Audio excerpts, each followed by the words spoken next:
പ്രവർത്തനങ്ങൾ ഒന്ന് പഞ്ചായത്ത് വകുപ്പിലും ഒന്ന് സാമൂഹ്യക്ഷേമ വകുപ്പിലും നടക്കുന്നത് അറിയിക്കാൻ വേണ്ടിയിട്ടാണ് ഇന്നത്തെ ഈ പത്രസമ്മേളനം വിളിച്ചത്. ഒന്ന് ജെൻഡർ പാർക്ക് എന്ന് പറഞ്ഞ് കോഴിക്കോട്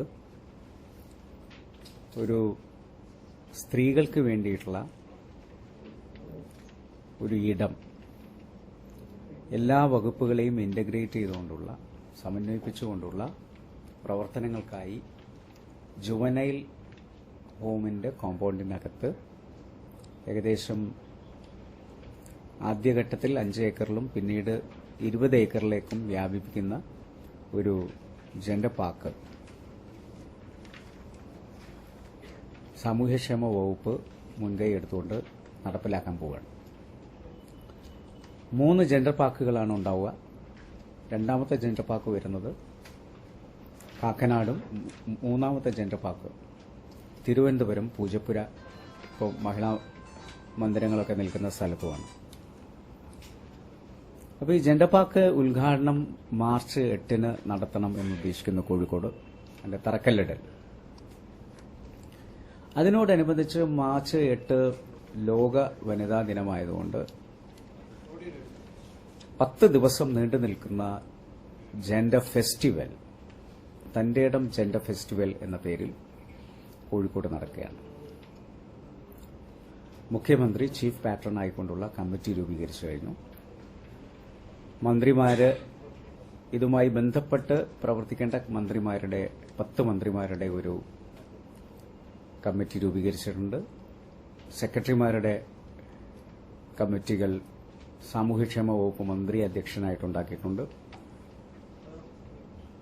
ഡയറക്ടർ സോഷ്യൽ വെൽഫെയർ അധ്യക്ഷയായിക്കൊണ്ടുള്ള കോർ കമ്മിറ്റി ഉണ്ടാക്കിയിട്ടുണ്ട്.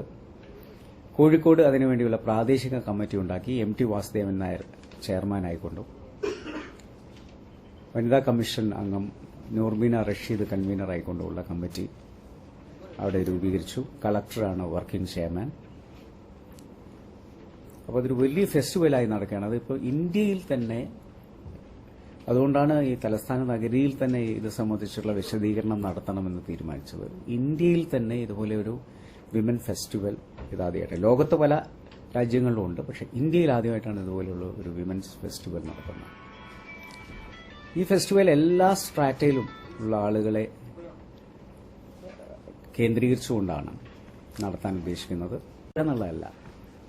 ഗ്രാമങ്ങളിൽ എങ്ങനെയാണ് ഗ്രാമസഭകൾ കൂടേണ്ടത്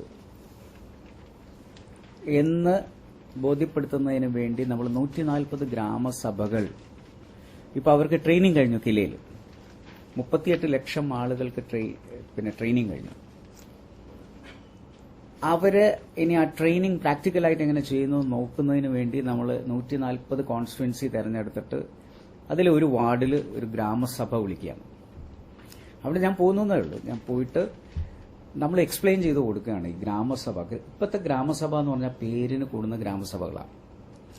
ഗ്രാമസഭ ശരിക്കും യൂണിറ്റ് എന്ന് പറയുന്നത്, നമ്മുടെ കമ്മ്യൂണിറ്റി എന്ന് പറയുന്നത് പഞ്ചായത്തല്ല, ശരിക്കും വാർഡാണ്.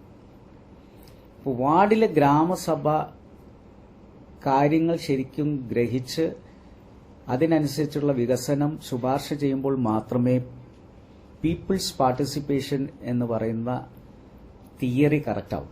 പീസ്മീൽ ഡെവലപ്മെന്റ്സ് നമുക്ക് ഒഴിവാക്കി മാസ്റ്റർ പ്ലാനോടുകൂടി ഓരോ പഞ്ചായത്തിനെയും നമുക്ക് ഡെവലപ്പ് ചെയ്തെടുക്കാൻ പറ്റും. പഞ്ചായത്തിൽ എന്തൊക്കെ വേണം, വിർജിൻ ആയിട്ടുള്ള പഞ്ചായത്തിൽ എന്തൊക്കെ വേണം?